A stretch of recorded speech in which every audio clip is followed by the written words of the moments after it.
गर्मी में 3 अमीर बहू की एक घर में रसोई। ओ माय गॉड, कितनी गर्मी है। मेरे 5,000 का मस्कारा पिघल रहा है। नताशा गर्मी में रसोई में बैठकर आटा गूंथ रही थी। गर्मी की वजह से उसका मेकअप और मस्कारा पिघल रहा था और पसीने से होते हुए आटे में गिर रहा था, जिसे देखकर उसकी देवरानी, जो गैस पर दाल में छौंक लगा रही थी, वो मुंह बनाकर कहती है, जेठानी जी, क्या आप हम लोगों को मेकअप वाला खाना खिलाएंगी? इतनी गर्मी में मेरा मेकअप पिघल रहा है तो मैं क्या करूं? नताशा इतना कहती है कि तभी सोफिया घर में रखे टेबल फैन को किचन में ले आती है। पंखे की हवा से मिर्च के तड़के की खुशबू पूरी रसोई में फैल जाती है और सभी खांसने लगते हैं। ओ दुबई वाली जेठानी जी, आप हमें मारना चाहती हो क्या? दिखाई नहीं दे रहा क्या दाल में तड़का लगा रही हूँ? जेठानी जी, पंखा बंद कीजिए। पंखे की वजह से गैस की आंच यहाँ वहाँ हो रही है। मेरा हाथ जल गया तो? नहीं, मैं पंखा बंद नहीं करूंगी। इस रसोई में तो हमारे दुबई के रेगिस्तान से भी ज्यादा गर्मी होती है। यहाँ तो एक एग्जॉस्ट फैन तक नहीं है। मेरा तो दम घुट रहा है। जेठानी जी, पंखा बंद कीजिए। फैन बंद करो जेठानी जी, मुझे बहुत खांसी आ रही है। मैं फैन ऑफ नहीं करूंगी। ऐसा कहकर सोफिया, नताशा और ईशानी तीनों लड़ने लगती हैं। तीनों के लड़ने की आवाज सुनकर उर्मिला रसोई में आती है। ये रसोई है या मछली बाजार? तुम लोगों ने फिर से लड़ना शुरू कर दिया। मम्मी जी, जेठानी जी ने रसोई में पंखा चला दिया। ये सब उनकी गलती है। चुप करो तुम लोग। मैं तो तंग आ चुकी हूँ तुम लोगों से। तुम तीनों जंगली बिल्लियों की तरह लड़ती रहती हो और ये सब मेरे निकम्मे बेटों की वजह से हुआ है। इन्होंने अगर तुम 3 अमीर लड़कियों से शादी नहीं की होती तो ये सब नहीं होता। मम्मी जी, मेरी बात तो सुनिए। मुझे कुछ नहीं सुनना है। अगर तुम तीनों से एक रसोई नहीं संभाली जा रही है तो चली जाओ अपने मायके। आखिर उर्मिला अपनी 3 बहुओं पर इतनी भड़की हुई क्यों थी? इन 3 अमीर लड़कियों की शादी एक रसोई वाले घर में कैसे हुई और उर्मिला अपने ही बेटों को निकम्मा क्यों कह रही थी? जानने के लिए हमें कहानी में पीछे जाना होगा। अरे वाह पंडित जी, आप मेरे बेटों के लिए कितनी अच्छी लड़कियों का रिश्ता लेकर आए हैं। उर्मिला मिडिल क्लास फैमिली से थी। वो 2 मंजिला मकान में रहती थी। वो अपने बेटों के लिए रिश्ता देख रही थी। पंडित जी उर्मिला को लड़कियों की फोटो देते हैं। अरे बहन जी, मैंने आपके तीनों बेटे के लिए बहुत ही सुंदर संस्कारी परिवार की लड़की देखी है। ये तो आप बिल्कुल सही कह रहे हैं पंडित जी। और आप बैठे क्यों हैं? चाय नाश्ता लीजिए ना। उर्मिला के कहने पर पंडित जी चाय नाश्ता करते हैं और फिर उर्मिला को लड़कियों की फोटो देकर चले जाते हैं। पंडित जी के जाने के बाद गोपाल घर आता है। अच्छा हुआ जी आप आ गए। देखिए ना, पंडित जी ने हमारे बेटों के लिए कितना अच्छा रिश्ता लेकर आए हैं। मैं तो अपने बेटों की शादी इन्हीं लड़कियों से करूंगी। अरे ये क्या भाग्यवान, तुमने अपने बेटों की शादी का फैसला खुद ही ले लिया। अरे एक बार उनसे तो पूछ लो, क्या पता उन्होंने अपने लिए लड़की पसंद करके रखी हो। ये आप कैसी बातें कर रहे हैं जी? आपको पता नहीं है क्या हमारे खानदान में लव मैरिज नहीं होती? अपने बेटों के लिए बहू मैं ही लेकर आऊंगी और मैंने अपने बेटों को बहुत अच्छी परवरिश दी है। वो कभी ऐसा कुछ नहीं करेंगे। उर्मिला के 3 बेटे थे, कबीर, विवेक और युवराज। तीनों शहर में एक फ्लैट में रहते थे और अपने स्टार्टअप पर काम कर रहे थे। उर्मिला को अपने बेटों पर बहुत विश्वास था। वहीं शहर के फ्लैट में उर्मिला के बेटे कुछ और खिचड़ी पका रहे थे। कबीर भैया, विवेक भैया, ये सब क्या है? ये चॉकलेट, फ्लावर्स, गिफ्ट्स, ये सब किसके लिए हैं? क्या आप लोगों की कोई गर्लफ्रेंड है? बोलिए। बक पगले, ये तो सोफिया के लिए है। वो दुबई वाली इन्वेस्टर जिसने हमारे स्टार्टअप में इन्वेस्ट किया है। तो ही तो उसे इंस्टाग्राम से ढूंढ कर लाया था हमारे स्टार्टअप में इन्वेस्ट करने के लिए। और ये गिफ्ट नताशा के लिए है। तुझे याद है या भूल गया? वो मुंबई वाली डिजाइनर जिसके साथ हमारी मीटिंग हुई थी। आप लोगों ने तो मुझे डरा ही दिया था। देखिए, एसी चलने के बाद भी मुझे पसीना आ रहा है। मुझे लगा कि आपकी गर्लफ्रेंड है। भैया, अगर आपकी सच में गर्लफ्रेंड होती तो माँ हम लोगों की बैंड बजा देती। युवराज की बात सुनकर तीनों हंसने लगते हैं। विवेक और कबीर दोनों अपने गिफ्ट्स, फ्लावर अपने क्लाइंट के लिए रेडी करते हैं। शाम होने वाली थी। कबीर अपनी गाड़ी लेकर एक बड़े से होटल के सामने जाता है। होटल से सोफिया खूबसूरत सी ड्रेस पहनकर हाथ में हैंडबैग लेकर निकलती है। सोफिया को देखकर कबीर देखता रह जाता है। मिस्टर कबीर, आप इतनी गर्मी में खड़े होकर क्या देख रहे हो? बाहर बहुत गर्मी है, जल्दी से कार में बैठिए। कबीर सोफिया की खूबसूरती में खो गया था, लेकिन सोफिया की आवाज उसे ख्वाबों की दुनिया से बाहर लाती है। हाँ जी जी, बैठ रहा हूँ। कबीर जल्दी से कार में बैठता है। कबीर के कार में बैठने के बाद सोफिया उससे पूछती है, मिस्टर कबीर, आप इतनी गर्मी में मुझे कहाँ लेकर जा रही होती? बाहर इतनी गर्मी होती, हम लोग तो होटल में एसी में बैठकर भी मीटिंग कर सकते थे। मैम, अपने होटल में तो बहुत सारी मीटिंग की होंगी, लेकिन आज मैं आपको एक ऐसी जगह लेकर जा रहा हूँ जिसे देखकर आपका दिल खुश हो जाएगा। मैं यकीन से कह सकता हूँ कि आपने इससे पहले इतनी खूबसूरत मीटिंग कभी नहीं की होगी। अच्छा, हम भी देखती तुम हमें कहाँ लेकर जाती। चलो जल्दी चलो। कबीर सोफिया को एक सनसेट देखने वाले व्यू पॉइंट पर लेकर जाता है जहाँ से पूरा शहर दिखता था। कबीर और सोफिया जब सनसेट व्यू पॉइंट पर पहुँचते हैं तब वाह मिस्टर कबीर, ये जगह तो वाकई बहुत खूबसूरत होती। आपने सही कहा था। सोफिया और कबीर दोनों सनसेट व्यू पॉइंट पर सनसेट एंजॉय करते हैं और थोड़ी बातें करते हैं। तभी मिस्टर कबीर, बातें बहुत हो गई, चलिए अब हम हमारी मीटिंग भी कर लेते हैं। मीटिंग तो होती रहेगी, लेकिन क्या आप मुझे सिर्फ कबीर कह सकती हैं? अच्छा ठीक है कबीर, चलो मीटिंग करते हैं। सोफिया और कबीर दोनों मीटिंग करते हैं और सोफिया कबीर के स्टार्टअप में और पैसे इन्वेस्ट करने के लिए मान जाती है। ये जगह तो बहुत खूबसूरत होती। क्या आपके यहाँ ऐसी और जगह है? हाँ मैडम, यहाँ बहुत ही सुंदर जगह है। आप कहें तो मैं आपका टूर गाइड बनकर आपको पूरा शहर घुमा सकता हूँ। अच्छा ठीक है, तो हम लोग कल मिलते हैं। कल मैं तुम्हारे साथ पूरा शहर घूमूंगी। Kabir Sophia sunset view point के पास एक कैफे में खाना पीना करते हैं और फिर कबीर सोफिया को उसके होटल में छोड़कर अपने फ्लैट आ जाता है। वहीं विवेक और नताशा दोनों एक रेस्टोरेंट में डिनर कर रहे थे। नताशा विवेक को डिजाइन्स दिखाती है। आपके डिजाइन्स तो बहुत ही अच्छे हैं। आप जितनी खूबसूरत हैं उतनी ही टैलेंटेड भी हैं। विवेक नताशा की काफी तारीफ करता है और उसे इम्प्रेस करने की कोशिश करता है। विवेक, तुम बहुत मजाकिया हो। मुझे काफी अच्छा लगा तुमसे बात करके। तो क्या हम लोग कल मिल सकते हैं? लेकिन कल क्यों? हमारा काम तो हो गया है ना। नताशा जी, अभी तो आपने कहा मैं बहुत फनी बातें करता हूँ, तो कल मिलते हैं। कल भी हम लोग बातें करेंगे।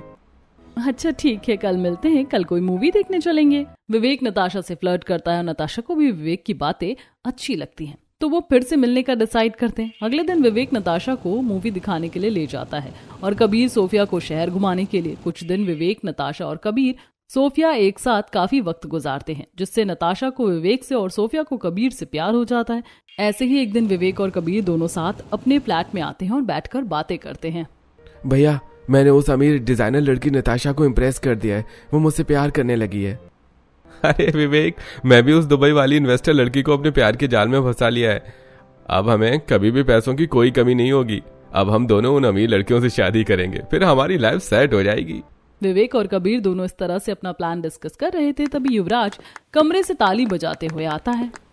वाह भैया वाह, हमारे स्टार्टअप को सक्सेसफुल बनाने के लिए आपने क्या शॉर्टकट ढूंढा है। मतलब उस दिन वो फ्लावर, चॉकलेट्स, गिफ्ट्स आपकी गर्लफ्रेंड के लिए थी। छोटे, तू इन चीजों में मत बोल। और जिन लड़कियों के बारे में तो बात कर रहा है वो तेरी होने वाली भाभी हैं। लेकिन भैया, आप लोग तो उनसे सिर्फ उनके पैसों के लिए शादी कर रहे हो। युवराज इतना कहता है कि तभी ईशानी युवराज को ढूंढते हुए कमरे से बाहर आती है। युवराज, ये लड़की कौन है और ये हमारे फ्लैट में क्या कर रही है? भैया, ये मेरी पत्नी है ईशानी। हम दोनों ने आज ही शादी की है। ये हमारे पापा के दोस्त रघुवीर जी की बेटी है। आप तो जानते हैं हमारे खानदान में लव मैरिज मना है और ईशानी के पापा के साथ हमारे पापा की कुछ बनती नहीं है, तो वो भी हमारी शादी के लिए नहीं मानेंगे। इसीलिए मजबूरन हमें मंदिर में शादी करनी पड़ी। अच्छा बेटा, अभी तो तू कुछ देर पहले हमें ज्ञान की बातें सिखा रहा था और तूने शादी भी कर ली, और वो भी अमीर लड़की से। विवेक की बात सुनकर युवराज कुछ कहता है, तभी कबीर, विवेक, युवराज ने तो शादी कर ली है। मुझे लगता है अब हम दोनों को भी शादी करके अपनी पतियों को उनके ससुराल ले जाना चाहिए। आप बिल्कुल सही कह रहे हैं भैया। अब जो प्यार किया है तो डरना क्या, जो होगा वो देखा जाएगा। ज्यादा से ज्यादा क्या ही होगा, मार के हमारे पैर तोड़ देंगी। प्यार के लिए हम लोग टांग भी तोड़वा लेंगे। विवेक की बात सुनकर सभी को हंसी आ जाती है। अगले दिन विवेक और कबीर दोनों सिंपल तरीके से मंदिर में शादी करते हैं और फिर तीनों भाई अपनी पत्नी को लेकर अपने घर जाते हैं। विवेक ने पहले ही उर्मिला को उनके आने की खबर दे दी थी। उर्मिला अपने बेटों के आने से बहुत खुश थी। कबीर जैसे ही दरवाजे की कुंडी खटखटाता है, उर्मिला दरवाजा खोलती है, लेकिन बाहर का नजारा देखकर उसके होश उड़ जाते हैं। ये तुम तीनों के साथ लड़कियां कौन हैं? माँ, ये तीनों तुम्हारी बहू हैं। हमने इनसे शादी की है। तुम तीनों की हिम्मत कैसे हुई ऐसा करने की? तुम लोगों को पता है ना हमारे घर में लव मैरिज मना है। माँ, ऐसा मत कहो ना। मैं ईशानी से बहुत प्यार करता हूँ, उसके बिना नहीं रह सकता। लेकिन मैं आपसे भी बहुत प्यार करता हूँ। मुझे आपके साथ भी रहना है। प्लीज आप हमारी शादी एक्सेप्ट कर लो ना। हाँ माँ, आप गुस्सा छोड़ दो ना। हम लोगों को आपके साथ रहना है। तीनों भाई इमोशनल ड्रामा करके अपनी माँ को मनाने की कोशिश करते हैं। उर्मिला अपने बेटों से जितना भी गुस्सा कर ले, वो उनसे बहुत प्यार करती थी। इसीलिए तीनों बेटों के मानने पर वो मान जाती है। अब तुम तीनों ने शादी कर ही ली है तो मुझे इनका गृह प्रवेश करवाना पड़ेगा। उर्मिला पूजा घर में जाकर अपनी बहुओं की आरती उतारने के लिए आरती की थाल सजाकर लाती है और अपने बहू बेटों की आरती उतारती है। तुम तीनों कलश गिराकर घर के अंदर प्रवेश करो। सोफिया, नताशा और ईशानी तीनों कलश गिराकर घर के अंदर आती है। उर्मिला काफी उदास थी तो उसे देखकर, अरे उर्मिला, देखो जो होना था वो हो गया। तुम्हारे बेटे ने भले ही अपने मर्जी से शादी की हो, लेकिन अब ये तीनों तुम्हारी बहू है। उर्मिला और गोपाल दोनों बातें कर रहे थे कि तभी, उफ, कितनी गर्मी है यहाँ। मम्मी जी, क्या आपके घर में कोई एसी नहीं है? मुझे बहुत गर्मी लग रही है। हमारे घर में सिर्फ पंखा है। तुम्हारे पति ने कुछ बताया नहीं क्या? एसी के पैसों को तुम्हारे पतियों ने अपने बिजनेस में इन्वेस्ट कर दिया तो एसी कहाँ से आएगा? विवेक, मुझे बहुत गर्मी लग रही है, मुझे कपड़े चेंज करना है। तुम लोग थक गई होगी। तुम तीनों अपनी पत्नियों को अपने कमरे में लेकर जाओ और थोड़ा आराम करो। वैसे भी कल उनकी पहली रसोई है। तीनों बेटे अपनी अपनी पत्नियों को अपने कमरे में लेकर जाते हैं। अगले दिन तीनों बहू अपने अपने तरीके से तैयार होती है। सोफिया भर भर के अपने चेहरे पर मेकअप करती है और सुंदर सी ड्रेस पहनती है। Natasha stylish V neck blouse पहनती है और ईशानी तीनों बहू उर्मिला के पास जाकर आशीर्वाद लेती हैं। मम्मी जी, आज पहली रसोई के खाने में क्या बनाना है? पता नहीं ये तीनों अमीर बहू कैसे एक रसोई में खाना बनाएंगी, लेकिन उनकी पहली रसोई तो करवानी पड़ेगी। उर्मिला ये सब सोच ही रही थी कि तभी, बोलिए ना मम्मी जी, आज खाने में क्या बनेगा? तुम तीनों को जो सबसे अच्छा बनाना आता है तुम लोग वो बना लो। तीनों बहू अपनी एक रसोई में पहली रसोई का खाना बनाने के लिए जाती हैं। आप लोग थोड़ा इंतजार करो, मुझे बहुत गर्मी लग रही है, इसीलिए मैं पहले खाना बनाऊंगी। हम तुम्हारी जेठानी हैं, तो सबसे पहले खाना तो मैं बनाऊंगी। मैं आप लोगों से छोटी हूँ, तो क्या आप दोनों मुझे खाना बनाने नहीं देंगी? तीनों बहू पहले खाना बनाने के लिए लड़ने लगती हैं। उनकी आवाज सुनकर उर्मिला रसोई में आती है। तुम तीनों इतना लड़ क्यों रही हो? तीनों एक बार में नहीं बल्कि एक एक डिश बनाओ और दूसरों को उसका खाना बनाने का मौका दो। उर्मिला के समझाने पर तीनों बहू साथ मिलकर अपनी पहली रसोई का खाना बनाती है। सोफिया ने खाने में दुबई का फेमस डिश चिकन मजबूस, फलाफेल, खूब्स और अरेबिक सैलेड बनाया था। नताशा ने वहीं वड़ा पाव, मिसल पाव और पूरन पोली बनाई थी और ईशानी ने पूरी सब्जी, फ्राइड राइस, पनीर और मीठे में खीर बनाई थी। परिवार के सभी लोग खाना खाने के लिए बैठते हैं। तीनों अमीर बहू अपने अपने स्टाइल का खाना डाइनिंग टेबल पर आकर रखती हैं। ये सब क्या बनाया है तुम लोगों ने? मम्मी जी, मैंने आप लोगों के लिए दुबई की फेमस डिश बनाई होती, आप एक बार टेस्ट तो कीजिए। क्या ये चिकन है? हाँ माँ जी, ये तो हमारे दुबई की फेमस चिकन डिश है। हमारे वहाँ लोग इसे खूब खाते हैं। राम राम राम, ये तुमने क्या कर दिया? ले जाओ अपना खाना यहाँ से, मैं नॉनवेज नहीं खाती हूँ। माँ जी, आप जेठानी जी का छोड़िए, मेरा खाना खाइए। देखिए मैंने कितना टेस्टी खाना बनाया है। नताशा बहू, तूने ये क्या बनाया? दोपहर के वक्त कोई ये सब थोड़ी खाता है। हम लोग लंच कर रहे हैं, नाश्ता नहीं कर रहे हैं। उर्मिला को सोफिया और नताशा दोनों का ही खाना पसंद नहीं आता है। वो ईशानी के बनाए फ्राइड राइस और पनीर खाती है, जिसे देखकर सोफिया और नताशा जल जाती हैं। देख रही हो देवरानी जी, मम्मी जी ने सिर्फ इस ईशानी के हाथ का खाना खाया है। वो ससुर जी के दोस्त की बेटी है ना, इसीलिए मम्मी जी उसे पसंद करती हैं। हाँ जेठानी जी, आप बिल्कुल सही कह रही हो। मम्मी जी ईशानी को बड़ा मानती हैं। वैसे आप बहुत अच्छी हिंदी बोल लेती हैं। वो मेरे डैडी को इंडिया बहुत पसंद है, उन्हें हिंदी अच्छे से आती है। उन्होंने मुझे हिंदी सिखाई होती। परिवार के सभी लोग खाना खाते हैं। नताशा, सोफिया और ईशानी भी खाना खाती हैं। खाना खाने के बाद सोफिया और नताशा अपने कमरे की तरफ जाने लगती हैं। तभी, आप दोनों कहाँ जा रही हैं? अभी तो हमें बर्तन साफ करना है और रसोई भी साफ करनी है। मुझे बहुत गर्मी लग रही होती, रसोई में एसी नहीं है। अब मैं रसोई में गई तो बेहोश हो जाएगी। एक काम करो ना, बाकी के सारे काम तुम ही कर लो। ईशानी, तुम बाकी का काम मैनेज कर लो, मुझे रेस्ट करना है। इस तरह सोफिया और नताशा दोनों अपना काम ईशानी पर डालकर अपने रूम में आराम करने के लिए चली जाती हैं, जिस वजह से ईशानी को अकेले पूरा किचन साफ करना पड़ता है और बर्तन भी खुद धोना पड़ता है। सारा काम करने के बाद ईशानी भी अपने रूम में रेस्ट करती है। तीनों बहू अपने कमरे में सोई हुई थीं, तब उर्मिला आवाज देती है, अरे ओ महारानियों, तुम तीनों कहाँ रह गई? जल्दी से हॉल में आओ। उर्मिला की आवाज सुनकर तीनों बहू अपने कमरे से जल्दी जल्दी बाहर आती हैं। क्या हुआ मम्मी जी, आप हम लोगों को क्यों बुला रही हैं? अरे तुम लोगों को पता नहीं है, शाम हो गई है, रात के खाने की तैयारी करो। हमारे घर में सब 9 बजे तक खाना खा लेते हैं।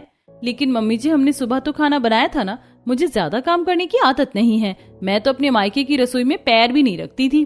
मम्मी जी, वैसे ही रूम में इतनी गर्मी है, रसोई में तो मैं 2 मिनट खड़ी नहीं हो पाती हूँ। सुबह तो जैसे तैसे खाना बना दिया था, लेकिन अब और मुझे नहीं होगा। मेरे घर पर तो रसोई में भी एसी और कूलर लगा था। अगर तुम्हारी रसोई में एसी था तो तुम्हें अपने साथ एसी लेकर आना चाहिए था ना। अभी इस घर में जो रसोई है उसमें एसी नहीं है, तो तुम लोगों को बिना एसी के काम करना पड़ेगा। तुम लोगों ने प्यार करके शादी की है, तो सिर्फ प्यार करने से पेट नहीं भरता, खाने से भरता है। तो जाकर खाना बनाओ। उर्मिला की तीखी बातें सुनकर सोफिया और नताशा दोनों चुप हो जाती हैं। युवराज ने ईशानी को अपने माँ के बारे में पहले से ही सब कुछ बता कर रखा था, तो ईशानी कभी भी उर्मिला के सामने ज्यादा बातें नहीं करती थी और वो सोफिया और नताशा से बिल्कुल अलग, काफी शांत स्वभाव की लड़की थी। उर्मिला से डांट खाने के बाद तीनों बहू रसोई में खाना बनाने के लिए चली जाती हैं। रात में जब सभी लोग खाना खाने के लिए बैठते हैं तब, बहू, ये तुम तीनों ने क्या बना दिया है? रसोई बहुत गर्म होती, इसीलिए मैं जल्दी बनने वाला पास्ता बनाया है। मुझसे इतनी गर्मी में खाना नहीं बनेगा, इसीलिए मैंने आप लोगों के लिए बाहर से खाना ऑर्डर किया है। मैंने आप लोगों के लिए तड़का रोटी बनाई है। यूवी ने मुझे बताया था कि आप लोगों को तड़का रोटी पसंद है। सोफिया बहू, नताशा बहू, तुम दोनों क्या हमारी तबीयत खराब करवाना चाहती हो?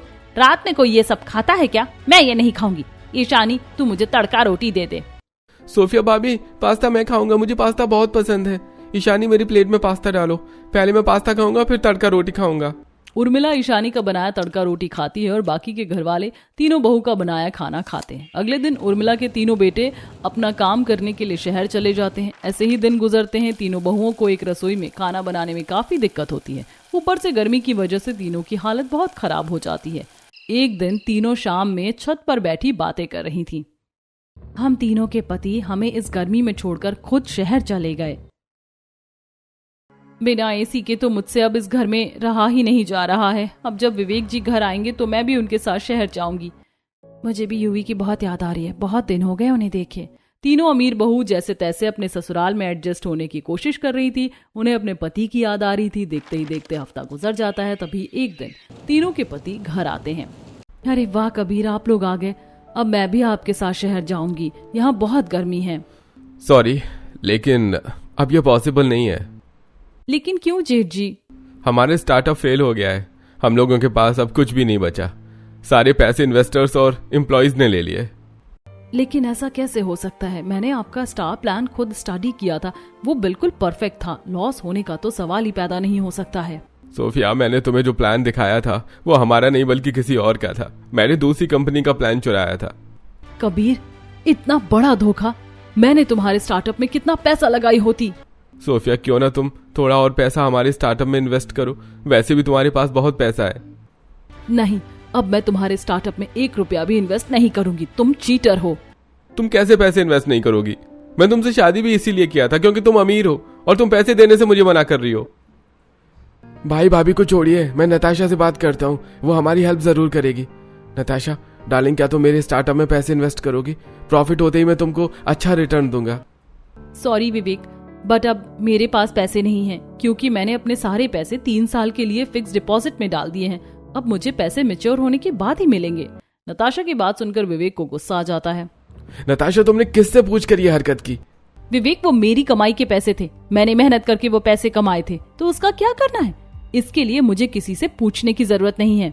तो उसका क्या करना है, इसके लिए मुझे किसी से पूछने की जरूरत नहीं है।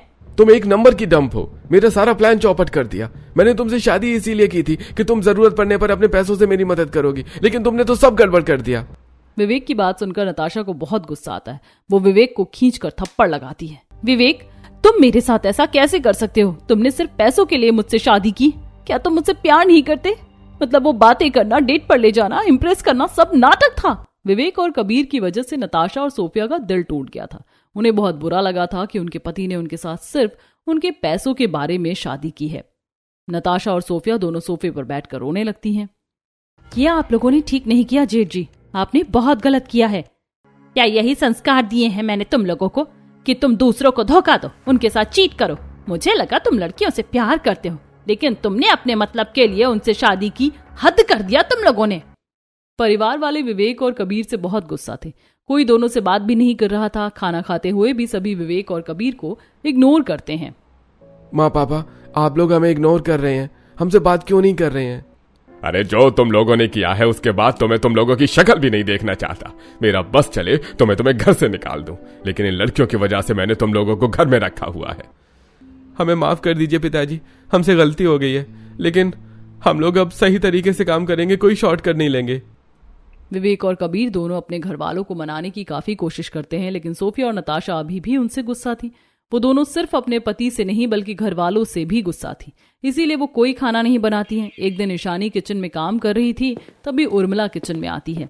अरे छोटी बहू, तू इतनी गर्मी में अकेले यहाँ क्यों काम कर रही है? सोफिया और नताशा कहाँ है? पता नहीं मम्मी जी, दोनों जेठानी जी तो 1-2 दिन से खाना नहीं बना रही हैं। सोफिया, नताशा, जल्दी से हॉल में आओ। उर्मिला सोफिया और नताशा दोनों को उनके कमरे से बुलाती है। क्या हुआ है तुम लोगों को? तुम लोग अपने कमरे से बाहर क्यों नहीं आ रही आजकल? कुछ नहीं मम्मी जी, वो बस ऐसे ही। सोफिया, नताशा, मैं जानती हूँ कि मेरे बेटों ने तुम्हारे साथ बहुत गलत किया है, लेकिन तुम लोगों ने अब आगे क्या करने का सोचा है? आपके बेटे ने हमसे झूठ बोलकर हमें अपने प्यार के जाल में फंसाया। हम दोनों अमीर घर से हैं, मेरी फैमिली इस रिश्ते के लिए तैयार नहीं थी, लेकिन फिर भी मैंने अपने प्यार के लिए उनके खिलाफ जाकर विवेक से शादी की, तो मैं अपने घर वापस नहीं जा सकती। मम्मी जी, मेरे डैडी मुझे बहुत गुस्सा हैं, वो तो हमारा शक्ल भी नहीं देखना चाहती। अगर उन्हें पता चला कि कबीर ने मुझे धोखा दिया है तो वो कबीर को नहीं छोड़ेंगे, और मैं सच में उससे प्यार करती है, उसे नुकसान पहुंचते नहीं देख सकती। अभी दोनों बहू को रोता देखकर उर्मिला की आंखों में भी आंसू आ जाते हैं। उर्मिला दोनों की मजबूरी समझ रही थी, वो अपनी दोनों बहू को समझाती है। सोफिया, नताशा, जो हो गया सो हो गया, अब तुम दोनों कबीर और विवेक की पत्नी हो। मैं ये नहीं कह रही कि तुम उन्हें माफ कर दो, ये तुम्हारी मर्जी है, लेकिन ये घर जितना मेरे बेटों का है अब तुम्हारा भी है, तो तुम लोग उदास होने की जगह यहाँ खुशी से रह सकती हो। पहली बार उर्मिला अपनी बहू से प्यार से बात करती है। जब उर्मिला समझाती है तो ये चीज दोनों को बहुत अच्छी लगती है और वो उर्मिला को गले लगा लेती हैं। अब तीनों बहू मिलकर अपनी रसोई संभालती हैं। एक दिन सुबह तीनों बहू रसोई में काम कर रही थी, तभी युवराज रसोई में आता है। ईशानी, तैयार हो जाओ, हम लोगों को मूवी जाना है। आज मुझे ज्यादा काम नहीं है तो मैं तुम्हें घुमाने ले जाना चाहता हूँ। अच्छा ठीक है जी। ईशानी थोड़ा बहुत काम करती है और फिर तैयार होकर युवराज के साथ मूवी देखने के लिए चली जाती है। एक हमारे पति हैं जो गुस्सा होने के बाद भी हमें मना नहीं रहे हैं, और देवर जी को देखो, ईशानी को मूवी दिखाने ले जा रहे हैं। हाँ यार, कबीर जी ने मुझे एक बार भी सॉरी नहीं कहा। नताशा और सोफिया दोनों अपने पतियों की हरकतों से बहुत उदास थी। शाम को जब युवराज और ईशानी फिल्म देखकर आते हैं तब, देवरानी जी, सुबह हम दोनों ने मिलकर सारा खाना बनाया था, अब मैं खाना नहीं बनाऊंगी, तो रात का खाना तुम बना देना। इतना कहकर सोफिया नताशा को लेकर अपने कमरे में चली जाती। ईशानी जो अभी फिल्म देखकर आई थी, उसने थके होने के बाद सभी घर वालों के लिए रोटी, चावल, 3 तरह की सब्जी, सब कुछ बनाना पड़ता है। उफ, एक तो मैं बाहर से आई हूँ, ऊपर से इतनी गर्मी में खाना बनाने में तो मेरी हालत खराब हो रही है। ईशानी सभी घर वालों के लिए खाना बनाती है, सभी खाना खाते हैं और फिर अपने अपने रूम में सो जाते हैं। अगली सुबह सोफिया और नताशा पहले ही रसोई में चली जाती हैं। ईशानी रसोई में जाकर देखती है तो दोनों ने अभी तक काम शुरू नहीं किया था। आज युवराज को किसी क्लाइंट से मिलने के लिए जाना है, क्या मैं पहले खाना बना सकती हूँ? नहीं, 9-10 बजे तक बहुत गर्मी हो जाती है, हम लोग पहले रसोई में आए हैं तो हम पहले खाना बनाएंगे, तुम्हें इंतजार करना पड़ेगा। शायद ये दोनों जानबूझकर मेरे साथ ऐसा कर रही है। मैं इन दोनों का इंतजार करूंगी तो युवी को क्लाइंट से मिलने में लेट हो जाएगा। मैं काम करती हूँ, आंगन में चूल्हे में बैठकर खाना बना लूंगी। ईशानी आंगन में जाती है और वहाँ 3 ईंटों का चूल्हा बनाकर उसमें सबके लिए खाना बनाती है। आंगन में खाना बनाने की वजह से ईशानी को काफी गर्मी लगती है, पर वो पसीना पोंछते हुए सारा खाना बनाती है। जब सभी खाना खाते हैं तब, ईशानी, आज खाने का स्वाद काफी अलग और स्वादिष्ट है। वो मम्मी जी, मैंने आज चूल्हे पर खाना बनाया था क्योंकि जेठानी जी रसोई में काम कर रही थी और युवी को जल्दी बाहर जाना था। खाना तो टेस्टी बना है, कभी कभी इस तरह का खाना बना दिया कर। ईशानी की तारीफ सुनकर उसकी दोनों जेठानी फिर से जल जाती है। एक दिन तीनों बाजार सब्जी लेने के लिए जाती हैं। बाजार में सब्जी वाले के सामने, जेठानी जी, मैं सोच रही थी कि हम लोगों को अलग अलग तरह का खाना बनाने की जगह एक तरह का खाना बनाना चाहिए, इससे गर्मी में खाना जल्दी बन जाएगा। नहीं, मैं साथ में खाना नहीं बनाऊंगी, हम लोग अलग हैं, हम लोग अलग अलग तरह का खाना बनाएंगे। देवरानी जी, मुझे भी तुम्हारे साथ खाना नहीं बनाना है। इस तरह तीनों बहू बाजार में बहस करने लगती हैं, जिसे देखकर आसपास के लोग हंसने लगते हैं। जब तीनों घर आती हैं तब, तुम लोगों को बाजार पे भी चैन नहीं है, वहाँ भी लड़ रही थी तुम लोग। मेरी दोस्त रूपा ने बताया कि सभी तुम लोगों पर हंस रहे थे। जाओ जाकर रसोई में खाना बनाओ। तीनों बहू रसोई में खाना बनाती हैं, लेकिन आज गर्मी बहुत ज्यादा थी, तो गर्मी की वजह से नताशा का मेकअप और मस्कारा पिघल रहा था और पसीने से होते हुए आटे में गिर रहा था। ओ माय गॉड, कितनी गर्मी है, मेरी 5000 का मस्कारा पिघल रहा है। ईशानी नताशा के मेकअप का मजाक बनाती है कि तभी सोफिया किचन में टेबल फैन ले आती है। पंखे की हवा से मिर्च के तड़के की खुशबू पूरी रसोई में फैल जाती है और सभी खांसने लगते हैं। ईशानी और नताशा सोफिया को पंखा बंद करने के लिए कहती है, लेकिन सोफिया बंद नहीं करती है, जिससे तीनों बहू फिर लड़ने लगती हैं। तीनों के लड़ने की आवाज सुनकर उर्मिला रसोई में आती है। मैं तो तंग आ चुकी हूँ तुम लोगों से, तुम तीनों जंगली बिल्लियों की तरह लड़ती रहती हो और ये सब मेरे निकम्मे बेटों की वजह से हुआ है। इन्होंने अगर तुम 3 अमीर लड़कियों से शादी नहीं की होती तो ये कुछ नहीं होता। अगर तुम तीनों से एक रसोई नहीं संभाली जा रही है तो चली जाओ अपने मायके। उर्मिला ने अपनी बहू को बहुत डांटा था, इसीलिए तीनों उदास होकर अपने अपने कमरे में चली जाती हैं। ईशानी जब शाम को छत से सूखे कपड़े लेने जाती है तो देखती है कि उसके दोनों जेठ छत पर उदास बैठे हुए हैं। जेठ जी, आप लोग उदास क्यों बैठे हैं? ईशानी, हमारा युवराज तो अच्छा है, लेकिन हम लोग उसकी तरह अच्छे नहीं हैं। हमने अपनी पत्नी के साथ बहुत गलत किया है। हम लोग अपनी गलती पर बहुत शर्मिंदा हैं। अगर आप लोगों को सच में बुरा लग रहा है तो आप अपनी पत्नी को मनाते क्यों नहीं? वो आपसे प्यार करती हैं, वो आपको माफ कर देंगी। ईशानी के समझाने पर कबीर और विवेक दोनों छत से नीचे आते हैं और आंखों में आंसू लिए हॉल में अपनी पत्नियों के सामने नीचे घुटनों पर बैठकर उनसे माफी मांगते हैं। सोफिया, प्लीज मुझे माफ कर दो, मुझसे बहुत बड़ी गलती हो गई है। नताशा, मुझे भी माफ कर दो, मैंने भी बहुत बड़ी गलती की है। आज हम लोग फंडिंग के लिए एक क्लाइंट से मिलने के लिए गए थे। उस क्लाइंट ने हमें बताया कि पहले वो भी हम लोगों की तरह स्ट्रगल कर रहा था, लेकिन उसकी पत्नी ने उसका साथ दिया और दोनों के प्यार और मेहनत की वजह से उनका स्टार्टअप यूनिकॉर्न बन गया। लेकिन हमने तुम लोगों को धोखा देकर अपना काम निकालना चाहा, इसीलिए हमारा स्टार्टअप फेल हो गया। प्लीज हमें माफ कर दो सोफिया, मुझे अब तुम्हारे पैसे नहीं बल्कि बस तुम्हारा साथ चाहिए। विवेक और कबीर दोनों को अपनी गलती का एहसास था, उनकी आंखों में सच्चे आंसू थे, इसीलिए सोफिया और नताशा दोनों उन्हें माफ कर देती हैं। आप उठिए, पहले मैं आपका साथ दूंगी, हम लोग फिर से स्टार्टअप पर काम करेंगे।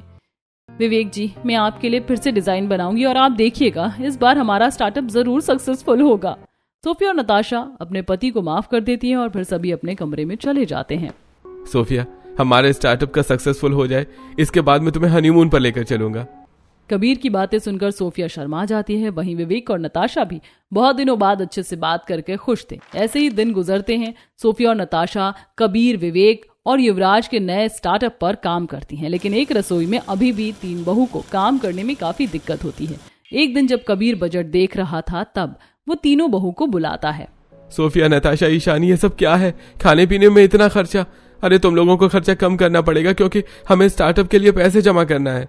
कबीर की बात सुनकर ईशानी तो किचन में अपना खाना ठीक से बनाती है, लेकिन गर्मी की वजह से खाना बनाने से बचने के लिए नताशा और सोफिया बाहर से खाना ऑर्डर करती थी। जब ईशानी ये सब देखती है तब उसके दिमाग में एक आइडिया आता है। जेठानी जी, क्या आप दोनों कल मेरे साथ मेरी फ्रेंड की किटी पार्टी में चलेंगी? हमें वहाँ बहुत मजा आएगा। हाँ, चलते हैं ना, वैसे भी घर में रहकर मैं बोर हो गई हूँ। अगले दिन सोफिया, ईशानी और नताशा तीनों ईशानी के दोस्त के घर किटी पार्टी पर जाती हैं। ईशानी के दोस्त की भी 2 देवरानी थी, लेकिन तीनों साथ मिलकर काम कर रही थीं, जिससे सारा काम बहुत जल्दी हो जाता है। अरे वाह, सारा काम बहुत जल्दी हो गया और आप तीनों थकी हुई भी नहीं लग रही हैं। साथ मिलकर काम करने से मेहनत कम हो जाती है, काम जल्दी होता है और राशन भी कम बर्बाद होता है।